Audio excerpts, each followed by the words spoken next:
हे पापी दुष्ट स्त्री, तेरे ही गंदे कर्मों की वजह से परेशान होकर सदा के लिए मैं तेरे घर से जा रही हूँ। हे माता लक्ष्मी, कृपया आप ऐसा ना करें। हे मूर्ख स्त्री, तेरे इस प्रकार के नीच वर्तनों से ही आज मैं तुम्हारे घर से सदा के लिए विभक्त हो जा रही हूँ। हे माँ अन्नपूर्णा, कृपया आप तो मुझ पर कृपा बनाए रखें, मेरी गलतियों को क्षमा करें। अब क्या था, देवी लक्ष्मी और अन्नपूर्णा उस स्थान से रुष्ट होकर वहां से चली गई। मित्रों, एक स्त्री के घर से माता लक्ष्मी और अन्नपूर्णा माता सदा के लिए त्याग करके चली गई। आखिर क्यों? माता लक्ष्मी ने अपने ही भक्त से ऐसा क्यों कहा? क्या आप जानते हैं? कुछ घर ऐसे होते हैं जहां मां लक्ष्मी कभी प्रवेश नहीं करती। हां दोस्तों, कुछ छोटी छोटी गलतियां ऐसी होती हैं जो लक्ष्मी जी को घर से सदा के लिए दूर कर देती हैं और वहां बसता है दुख, दर्द और दरिद्रता का साया। आज हम एक रहस्यमयी कहानी के माध्यम से जानेंगे वो कौन से काम हैं जो मां लक्ष्मी को नाराज कर देते हैं और कैसे एक स्त्री के कर्म तय करते हैं कि घर में सुख रहेगा या गरीबी। तो चलिए अति विलंब न करते हुए कहानी को शुरू करते हैं, किंतु आगे बढ़ने से पहले सच्ची श्रद्धा से कमेंट में जय मां लक्ष्मी और जय मां अन्नपूर्णा जरूर लिखें ताकि आपकी सभी मनोकामनाएं पूर्ण हो जाए। प्रिय दर्शकों, एक समय की बात है, मध्य देश में एक छोटा सा सुंदर गांव था।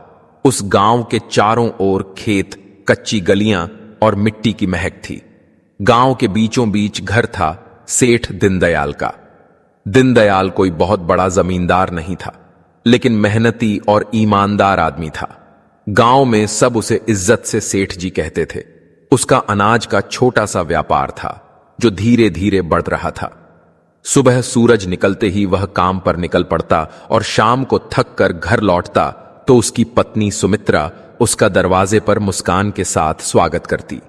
सुमित्रा बहुत ही शांत और संयमी स्त्री थी।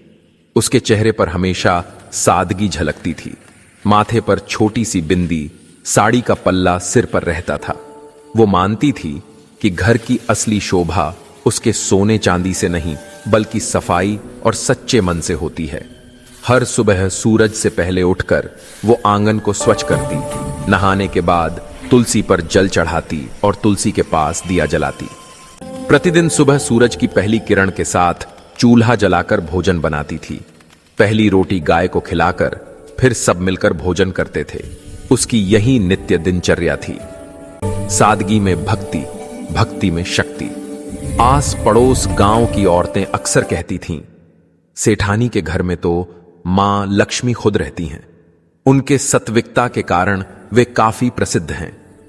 दीनदयाल और सुमित्रा का एक ही बेटा था। विक्रम अभी बस 20 साल का नौजवान था, लेकिन संस्कारों में पला बड़ा। विक्रम दिन भर पिता के काम में हाथ बटाता और रात को मां के पास बैठकर उनकी बातें सुनता। वह मां से कहता, मां, जब आप तुलसी के पास दिया जलाती हैं न, तब लगता है कि घर में सचमुच देवी उतर आई हैं। तब सुमित्रा मुस्कुरा देती और कहती है कि बेटा, देवी तो हर उस घर में रहती हैं जहां सफाई और श्रद्धा होती है। बस उन्हें मानने वाला दिल चाहिए। मित्रों, अब धीरे धीरे समय बीतता गया। घर में सब ठीक चल रहा था, लेकिन किस्मत के खेल अजीब होते हैं। एक दिन सुमित्रा को हल्का सा बुखार आया। उन्होंने सोचा 2 दिन में उतर जाएगा, लेकिन वह बुखार दिन ब दिन बढ़ता गया। पहले थकान, फिर कमजोरी और धीरे धीरे हालत ऐसी कि वह रसोई तक चलना मुश्किल हो गया। अब दीनदयाल ने गांव के वैद्य को बुलाया। वैद्य जी ने नाड़ी देखी, कुछ जड़ी बूटियां दी, लेकिन असर नहीं हुआ। दिन बा दिन सुमित्रा की तबीयत बिगड़ती चली गई। घर का माहौल जो पहले हंसी और पूजा की ध्वनि से भरा रहता था, अब सन्नाटे से घिरने लगा। दीनदयाल अक्सर रात को आंगन में बैठकर सोचता, क्यों अचानक यह सब हो गया? कहीं मेरी कमाई में कोई गलती तो नहीं, या हमने किसी का मन दुखाया हो? हमारे अनजान किसी गलती के कारण देवी हमसे रुष्ट तो ना हुई होगी। और बस वह ऊपर आसमान की तरफ देखता और मन ही मन मां लक्ष्मी से कहता कि हे मां, मुझसे जो भी भूल हुई हो क्षमा करना। इस नामज को कोई संकेत देकर गलती को सुधारने का कोई अवसर जरूर दीजिए। लेकिन जवाब में बस हवा की धीमी सरसराहट सुनाई देती। सेठ जी का बेटा विक्रम हर पल मां के पास रहता, उनके लिए काढ़ा बनाता, सिर दबाता और धीरे धीरे यह समझने लगा कि घर की नींव मां ही होती है। सुमित्रा के बीमार पड़ते ही घर का सारा क्रम बदल गया था। जो रसोई हमेशा चमकती थी अब वैसी नहीं रही। सफाई में ढिलाई आने लगी, पूजा भी कभी होती कभी नहीं। धीरे धीरे वह पवित्रता जो घर की पहचान थी जैसे फीकी पड़ गई। एक रात जब सेठ अपनी पत्नी के सिरहाने बैठा था, उसने कहा, सुमित्रा, इस प्रकार के दुख को देखकर मैं बेचैन हो रहा हूं, इसीलिए मैं सोच रहा हूं अब विक्रम की शादी कर दूं। सुमित्रा ने धीरे से आंखें खोली और कहा, अजी इतनी जल्दी? अभी तो वह बच्चा है, उसे थोड़ा सीखने संवरने दीजिए। तब दीनदयाल ने कहा, अब वह बच्चा नहीं रहा, घर को संभालने वाला समय आ गया है और मैं चाहता हूं कि जब तक तुम हो नई बहू को अपने आंखों से देख लो। अगर आपको लगता है कि यही सही है तो करा दीजिए, वैसी भी अब उसे भी जिम्मेदारियां तो उठानी ही पड़ेगी। फिर अगले ही दिन उसने तय कर लिया कि वह अपने बेटे के लिए एक चरित्रवान और संस्कारी एक कन्या ढूंढेगा जो घर को फिर से वैसे ही बनाए जैसे उसकी पत्नी ने किया था। वहीं दूसरी ओर गांव में खबर फैल गई कि सेठ दीनदयाल अपने बेटे विक्रम के लिए बहू ढूंढ रहे हैं। चौपालों पर बैठे बुजुर्ग हो या कुएं पर बातें करती औरतें, सबके बीच यही बात घूम रही थी। तब कोई कहता, सेठ जी को बड़ी खानदान की बहू चाहिए होगी, तो कोई जवाब देता नहीं, वह तो सादगी और संस्कारों वाले घर की लड़की ही पसंद करेंगे। धीरे धीरे यह बात पूरे गांव में फैल गई। हर कोई जानता था कि सेठ दीनदयाल अपने बेटे की गृहस्थी बसाने की तैयारी कर रहे हैं। रिश्तों की चर्चा शुरू हुई तो आसपास के गांवों से लोग सुझाव देने आने लगे। हर कोई अपने घर की बेटी की तारीफ करता। सेठ सबकी बातें सुनता, लेकिन हर बार उसके मन में एक ही बात घूमती कि सौंदर्य या अमीरी से घर नहीं चलता, घर तो संस्कारों और संयम से बनता है। उसी दौरान उसका पुराना परिचित मित्र गोविंद उसने मिलने आया। उसने कहा, अरे सेठ जी, राम राम। मैंने सुना है कि आप अपने बेटे का विवाह करना चाहते हैं। तो मेरे रिश्तेदार के घर एक लड़की है जिसका नाम शालिनी है। शालिनी सीधी सादी घर संभालने वाली और बड़ों का आदर करने वाली है, और वह इकलौती संतान है उनके माता पिता की। इसीलिए मुझे लगता है वह आपके घर के योग्य है। मेरी मानिए तो उनकी जोड़ी साक्षात लक्ष्मी नारायण की है। अब सेठ ने कहा, अगर आप कहते हैं तो ठीक है, मैं जाकर देख आता हूं। फिर अगले दिन सुबह वह अकेले ही निकल पड़ा।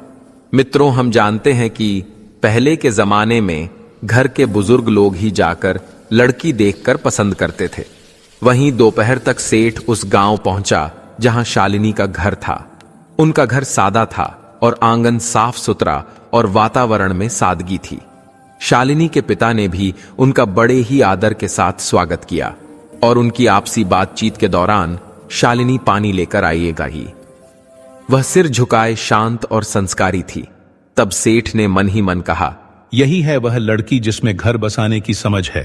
और फिर क्या था, उसी दिन सेठ ने वहीं पर रिश्ता पक्का कर दिया और कहा, अब बस शुभ दिन निकालिए, मैं अपनी बहू जल्द ही घर लाऊंगा। घर लौटकर उसने सुमित्रा से कहा, अरे सुनो भाग्यवान, मैंने लड़की देख ली। उसका नाम शालिनी है।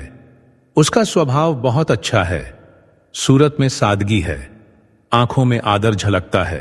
तब सुमित्रा ने शांत स्वर में कहा, अगर आपको मन से अच्छी लगी है तो फिर वही सही है। स्त्री वही अच्छी जो पराये घर को अपनाए। सेठ ने सिर हिलाया। तब उसके मन को सुकून मिला है। मन ही मन कह रहा था कि लगता है अब घर फिर से बस जाएगा। फिर कुछ ही दिनों में रिश्ता तय हो गया। शुभ मुहूर्त निकला और दोनों घरों में खुशी की लहर दौड़ गई। अब समय बीता और विवाह का दिन आ गया। सादगी से मगर पूरे रीति रिवाजों के साथ विवाह संपन्न हुआ। शालिनी अब सेठ दीनदयाल के घर की बहू बन चुकी थी। विवाह को कुछ हफ्ते बीत चुके थे और घर में नई रौनक थी। सब कुछ जैसे फिर से जीवंत हो उठा था।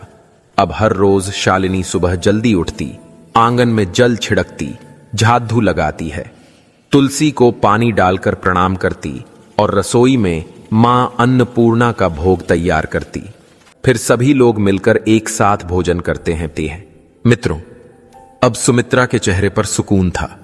उन्हें लगता था जैसे घर में मां लक्ष्मी खुद आकर बस गई हो। लेकिन जैसे जैसे दिन बीते, शालिनी की आदतें अब बदलने लगीं।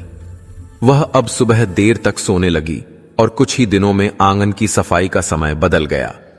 पहले सूर्योदय से पहले झाड़ू की आवाज आती थी, अब सूरज ऊंचा चढ़ आता था। तब भी आंगन में बिखरे पत्ते वैसे ही पड़े रहते। फिर एक सुबह सुमित्रा तुलसी पर जल चढ़ाने निकली तो देखा कि झाड़ू कोने में पड़ी है और शालिनी अभी तक नहीं उठी। वे कमरे में गई और धीरे से बोली, बेटी शालिनी, अब तो सूरज आंगन तक आ गया, उठ जा, घर की रौनक सुबह की सफाई से शुरू होती है। तब शालिनी ने नींद आंखें खोली और बोली, माँ जी, आज बहुत नींद आ रही थी, बस थोड़ा सा और सोने दीजिए। तब सुमित्रा ने कहा, अरे बेटी, देर तक सोने से मन में सुस्ती आती है और जब मन सुस्त हो जाए तो लक्ष्मी जी भी घर का रास्ता भूल जाती है। सुबह की हवा और सूरज की किरणें घर की बरकत होती हैं, इन्हें यूं मत खोने। तब शालिनी ने हल्की मुस्कान दी और कहा, माँ जी, आप भी ना, मैं कल से ध्यान रखूंगी, अब आप चिंता ना करें। लेकिन अगले दिन फिर वही हुआ। सूरज निकला, आंगन में सन्नाटा रहा और तुलसी की मिट्टी सूखी पड़ी थी। कुछ दिनों बाद एक और बात हुई। शालिनी झाड़ू लगा रही थी, तभी झाड़ू गलती से उसके पैर से लग गई। सुमित्रा ने देखते ही आवाज लगाई, शालिनी बेटी, झाड़ू को पैर मत लगाना, यह मां लक्ष्मी का प्रतीक होती है। अपितु शालिनी ने हंसते हुए कहा, अरे माँ जी, ये तो बस झाड़ू है, गलती से लग गया, अब इसमें क्या अपशकुन। और वैसे भी ये चीज तो घर की गंदगी ही साफ करती है, भला इसे हाथ से छुए या पैर से क्या फर्क पड़ता है। तब सुमित्रा ने झाड़ू उठाकर दीवार के पास रखते हुए बोला, बेटी, यही तो गलती है। जब इंसान छोटी बातों को हल्के में लेता है तब बड़ी बरकतें उससे रूठ जाती हैं। झाड़ू सिर्फ सफाई का औजार नहीं, यह लक्ष्मी जी का आशीर्वाद तथा साक्षात रूप है जो गंदगी दूर करती हैं। शालिनी ने हल्के स्वर में कहा, माँ जी, आप भी ना हर चीज को पूजा बना देती हैं। तब सुमित्रा मुस्कुराई, मगर आंखों में चिंता उतर आई। धीरे धीरे शालिनी का ध्यान घर की सफाई और रसोई से हटने लगा। एक रात वह खाना बनाकर थक गई और झूठे बर्तन चूल्हे के पास ही छोड़कर सोने चली गई। और संजोग से आधी रात को जब सुमित्रा पानी पीने उठी तो देखा कि रसोई में झूठे बर्तनों का ढेर लगा है। तब सुबह उन्होंने शालिनी से कहा, बेटी, रसोई मां अन्नपूर्णा का घर है, वहां गंदगी छोड़ना ठीक नहीं। रात की गंदगी से नकारात्मकता पनपती है। ऐसे बर्तन से माता अन्नपूर्णा रुष्ट होकर उस घर को छोड़कर चली जाती है। बेटी, रसोई मां अन्नपूर्णा का घर है, वहां गंदगी छोड़ना ठीक नहीं। रात की गंदगी से नकारात्मकता पनपती है। ऐसे बर्तन से माता अन्नपूर्णा रुष्ट होकर उस घर को छोड़कर चली जाती है। आगे मंद स्वर में शालिनी ने कहा, माँ जी, आप तो बस चिंता ही करती रहती हैं, मैं साफ कर दूंगी ना अभी, आप निश्चिंत रहिए, मैं अभी इसे ठीक किए देती हूँ। तब सुमित्रा ने गहरी सांस लेकर कहा, बेटी, जो काम शाम का हो उसे सुबह तक टालना बरकत को टालना है। साफ रसोई से ही सुख का आरंभ होता है। शालिनी ने कुछ नहीं कहा, पर उसके चेहरे पर थकान और अनच्छा साफ झलक रही थी। अब शाम का समय था, सूरज ढल चुका था और घर में दिया जलाने का वक्त था। तभी शालिनी ने झाड़ू उठाई और आंगन बुहारने लगी। सुमित्रा ने तुरंत आवाज लगाई, शालिनी, शाम को झाड़ू नहीं लगाते बेटा, इस वक्त माँ लक्ष्मी घर में प्रवेश करती हैं। किंतु शालिनी ने बिना रुके कह दिया कि माँ जी, जब दिन में वक्त नहीं मिलता तो शाम को ही सफाई करनी पड़ती है, इससे क्या फर्क पड़ता है। तब सुमित्रा दरवाजे पर खड़ी होकर बोली, फर्क पड़ता है बेटी, शाम को झाड़ू लगाने से लक्ष्मी जी का आशीर्वाद बाहर निकल जाता है। बरकत सिर्फ कमाई से नहीं आती, आदतों से भी आती है। शालिनी ने झाड़ू एक ओर रख दी और बोली, माँ जी, मैं आपकी इज्जत करती हूँ, पर अब जमाना बदल गया है, लग ये सब बातें नहीं मानते। सुमित्रा ने शांत स्वर में कहा, बेटी, जमाना बदल सकता है लेकिन घर की नींव नहीं। जो परंपरा से जुड़ा रहे वही स्थिर रहता है। मित्रों, अब कुछ दिन बाद एक और घटना हुई। शालिनी ने खाना खत्म होने के बाद झूठे बर्तन चूल्हे के ऊपर रख दिए। जब सुमित्रा ने देखा तो बोली, बेटी, चूल्हा मां अन्नपूर्णा का आसन है, वहां झूठे बर्तन नहीं रखे जाते। शालिनी ने बिना ऊपर देखे कहा कि माँ जी, मैं बस जगह की कमी से रख दिए थे, बाद में धो दूंगी। सुमित्रा ने कहा, बेटी, रसोई में पवित्रता सबसे जरूरी है। अगर चूल्हे पर गंदगी होगी तो लक्ष्मी जी और अन्नपूर्णा जी की कृपाएं भी घट जाएगी। किंतु शालिनी ने मुस्कुराते हुए कहा, माँ जी, आप हर चीज में देवियां ढूंढना बंद कीजिए। खाना तो मैंने बना ही दिया ना, अब थोड़ी देर में सब साफ हो जाएगा। जैसे उसे अपनी सास की बातों का कोई फर्क ही नहीं पड़ता हो। अब सुमित्रा ने कोई जवाब नहीं दिया। उनके चेहरे पर निराशा थी, मगर मन में अब भी उम्मीद थी कि शायद एक दिन शालिनी इन बातों का अर्थ समझ लेगी। अब धीरे धीरे घर का माहौल बदलने लगा। पहले जहां सुबह पूजा की घंटी बजती थी, अब सन्नाटा रहता था। तुलसी के पास मिट्टी सूख गई थी, दीपक बुझा रहता था। सुमित्रा अब भी हर सुबह तुलसी के सामने खड़ी होकर कहती, ओ हे माँ, इस घर पर अपनी कृपा बनाए रखना, मेरी बहू को सही समझ देना। लेकिन जैसे घर की रोशनी धीरे धीरे कम होती जा रही थी, वहीं दूसरी ओर सेठ दीनदयाल भी अब चिंतित रहने लगा था। उसे लगता घर में कोई अदृश्य भारीपन फैल गया है। एक दिन उसने सुमित्रा से कहा, अरे भाग्यवान, सुनो तो मुझे लगता है कि माँ लक्ष्मी हमसे रूठ गई हैं। तब सुमित्रा ने चुपचाप सिर झुका लिया। उन्हें पता था यह सब शालिनी की लापरवाह आदतों का नतीजा है, पर वह अभी भी उसे डांटना नहीं चाहती थी। उनका विश्वास था कि प्यार से समझाने पर शालिनी बदल जाएगी। वहीं अब समय बीतता गया और घर की रौनक धीरे धीरे जैसे मिट्टी में मिलने लगी। पहले जहां सुबह तुलसी के पास दिया जलता था, अब वहां धूल जमने लगी थी। शालिनी अब ज्यादातर उदास या व्यस्त रहती। सफाई, आधी अधूरी पूजा कभी कभी, और घर में अब वह अपनापन नहीं था जो पहले हर कोने में झलकता था। सेठ दीनदयाल ने सबसे पहले बदलाव अपने व्यापार में महसूस किया। पहले जो सौदे फायदेमंद रहते, वे सभी अब घाटे में जाने लगे। गोदाम में अनाज में कीड़े लग गए, कुछ सौदे अटक गए और पुराने ग्राहक धीरे धीरे दूर होने लगे।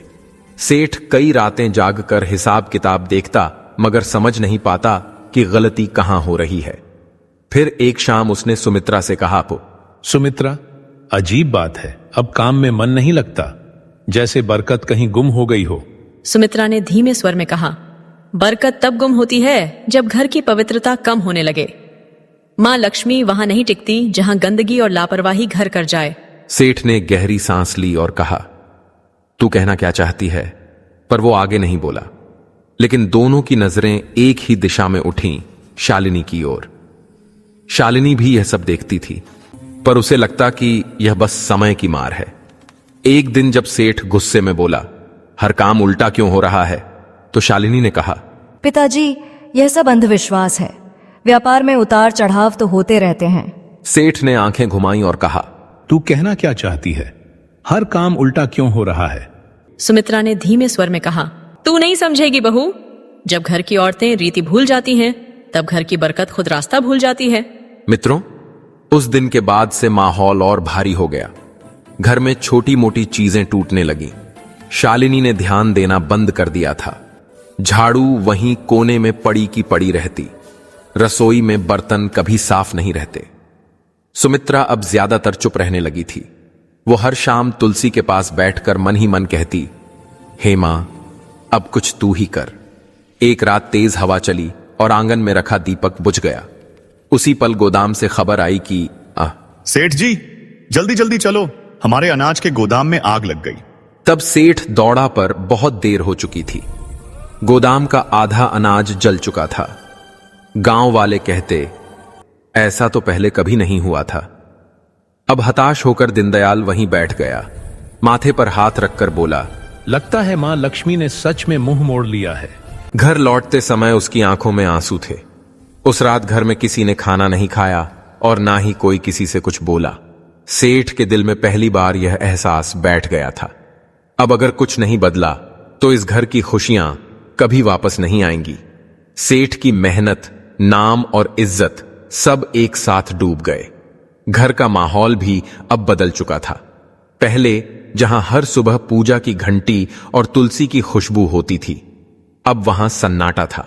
सेठ दीनदयाल दिन रात चिंताओं में डूबा रहता। रात को अक्सर बविक्रमदे में बैठकर बुदबुदाता, हे मां लक्ष्मी, आप हमसे क्यों रूठ गईं?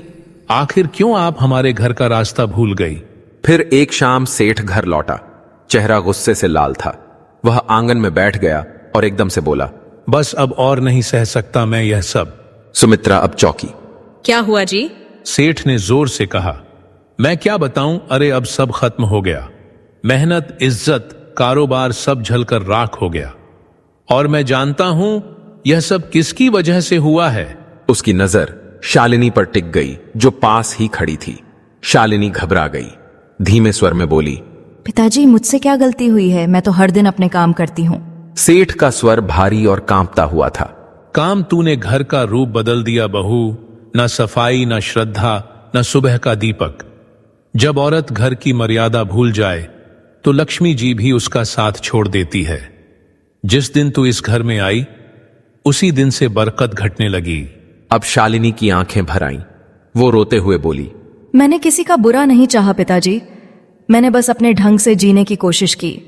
अगर पूजा में देर हो जाए या सफाई में कमी रह जाए तो क्या सारी विनाश की जड़ मैं ही हूं? तब सेठ गुस्से से उठा और बोला, हां, क्योंकि घर की नींव औरत के कर्मों से टिकती है। अगर वो ही ढीली हो जाए तो पूरा घर ढह जाता है। अरे मूर्ख, तेरे आने के बाद से ना शांति बची ना बरकत। अब मैं तुझे कुछ और नहीं कह सकता। बस इतना कि इस घर से जा शालिनी, जा और अपने कर्मों पर खुद विचार कर। अब शालिनी स्तब्ध रह गई। उसने कांपती आवाज में कहा, माँ जी आप तो कुछ कहिए, क्या सच में मेरी ही वजह से यह सब हुआ? सुमित्रा की आंखों में आंसू थे, लेकिन शब्द नहीं निकले। शालिनी के गालों पर आंसू लुढ़क पड़े। सेठ ने कड़क स्वर में कहा, अब इस दहलीज को पार मत करना जब तक मन और घर दोनों पवित्र ना हो जाए। शालिनी ने बिना कुछ बोले सिर झुकाया। उसने धीरे से दहलीज पार की, वही दहलीज जहां से कुछ महीने पहले उसने पहली बार कदम रखा था। और शालिनी बिना कुछ कहे, बिना किसी सामान के आंसुओं से भीगी साड़ी में उस घर से निकल गई। कदम भारी थे, लेकिन मन में एक संकल्प जल रहा था। अब वह मां लक्ष्मी से क्षमा मांगेगी, चाहे इसके लिए उसे खुद को मिटाना ही क्यों ना पड़े। रात ठंडी थी, रास्ता सुनसान। गांव से बाहर निकलते ही घना जंगल शुरू हो गया।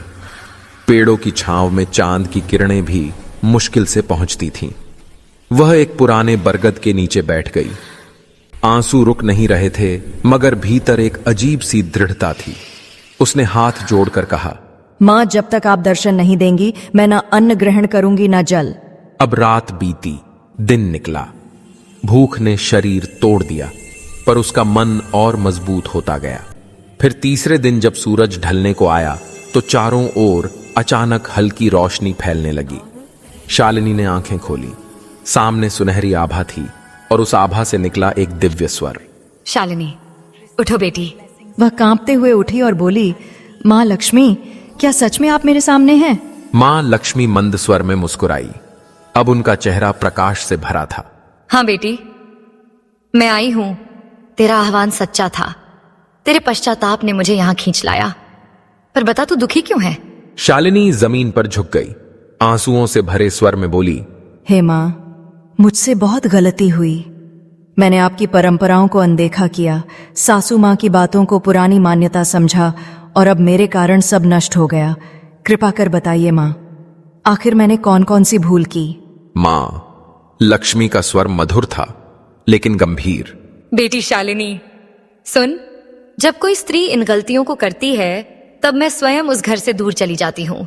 फिर उन्होंने अपनी उजली हथेली उठाई और एक एक करके बताया और कहा, हे शालिनी, पहली गलती, जब कोई स्त्री झाड़ू को पैर से लगाती है तो वह मां लक्ष्मी का अपमान करती है, क्योंकि झाड़ू ही स्वच्छता और समृद्धि का प्रतीक है। तुम्हारी दूसरी गलती, जब झूठे बर्तन चूल्हे पर रखे जाते हैं तो अन्न की देवी मां अन्नपूर्णा नाराज होती हैं। जहां अपवित्रता रहती है वहां मैं कदापि प्रवेश नहीं करती। तीसरी गलती, जब दहलीज पर बैठकर भोजन किया जाता है तो वह स्थान जो स्वागत और आशीर्वाद का होता है अशुद्ध हो जाता है। मैं उसी दहलीज से लौट जाती हूं। चौथी गलती, जब शाम के समय झाड़ू लगाया जाता है तो वह मेरे आगमन के समय मुझको ही घर से बाहर निकाल देता है। पांचवी गलती, जब स्त्रियां देर तक सोती हैं और सूरज के निकलने के बाद भी घर बंद रहता है तो आलस्य के कारण घर की ऊर्जा नष्ट होती है। मैं ऐसे घरों में नहीं ठहरती। छठी गलती, जब आंगन की सफाई नहीं होती तो वहां नकारात्मकता फैलती है और मैं वहीं से लौट जाती हूं जहां गंदगी देखती हूं। सातवीं गलती, जब झूठे बर्तन रात भर रसोई में पड़े रहते हैं तो वह अंधकार को बुलाते हैं और मैं ऐसे घरों से विदा ले लेती हूं। 8वीं, गलती जब किसी के सामने दरवाजे को पैर या थोक से ठोका जाता है तो वह घर की मर्यादा को चोट पहुंचाता है। मैं वहां टिक नहीं सकती जहां आदर ना हो। अब जब घर में झगड़ा और कटुता रहती है तो मेरा स्वरूप जो शांति है वहां टिक नहीं सकता। 10वीं गलती, जब स्त्रियां अपनी पूजा, सफाई और संयम को हल्के में लेती हैं तो वह खुद अपने हाथों से सुख के द्वार बंद कर देती हैं। अब मां लक्ष्मी की आवाज धीमी हुई और बोली, याद रखो बेटी, मैं हमेशा वहीं बसती हूं जहां स्वच्छता, श्रद्धा और सच्चा मन होता है। यह रीति नहीं, जीवन का संतुलन है। मित्रों, अब शालिनी की आंखों से आंसू रुक नहीं रहे थे। उसने कांपते हुए कहा, माँ अब समझ गई, घर की रौनक सजावट से नहीं आदर और पवित्रता से आती है। अब मां लक्ष्मी मुस्कुराई, तूने गलती मानी है, अब तेरा घर फिर से उजलेगा। जा बेटी, अपने ससुराल लौट जा, तेरे लौटते ही बरकत भी लौटेगी। इतना कहकर देवी का रूप धीरे धीरे प्रकाश में विलीन हो गया। शालिनी वहीं झुकी रही, हाथ जोड़कर बोली, माँ मैं आपका वचन निभाऊंगी, अब इस जन्म में फिर कोई ऐसी भूल नहीं करूंगी। और फिर उसने सिर उठाया, आंसुओं में मुस्कान थी और कदम गांव की ओर बढ़ा दिए। जैसे ही उसने दहलीज पार की, सुमित्रा दौड़ कर आई और आंसुओं के साथ बोली, शालिनी तू लौट आई, चलो अच्छा हुआ बेटा। शालिनी ने कहा, हाँ माँ जी, मैंने सब समझ लिया है। माँ लक्ष्मी घर में तभी बसती है जब सफाई, पूजा और श्रद्धा साथ हो। पिताजी कृपया आप मुझे क्षमा करें। ऐसे घरों में सुख नहीं टिकता, बल्कि दरिद्रता और दुख का वास बन जाता है। मां लक्ष्मी उन्हीं घरों में निवास करती हैं जहां स्वच्छता, सच्चाई और श्रद्धा हो। तो दोस्तों, अगर आप चाहते हैं कि आपके घर में मां लक्ष्मी की कृपा सदा बनी रहे तो इन 10 गलतियों को आज से ही छोड़ दीजिए और अपने घर को पवित्र रखिए। अगर आपको मां लक्ष्मी और शालिनी की यह कहानी अच्छी लगी हो तो इस वीडियो को लाइक करें, अपने सभी दोस्तों और परिवार वालों के साथ शेयर करें और ऐसे ही आध्यात्मिक और प्रेरणादायक कथाएं सुनने के लिए हमारे चैनल को सब्सक्राइब करना बिल्कुल मत भूलिए और कमेंट में सब लोग जरूर लिखें, जय मां लक्ष्मी।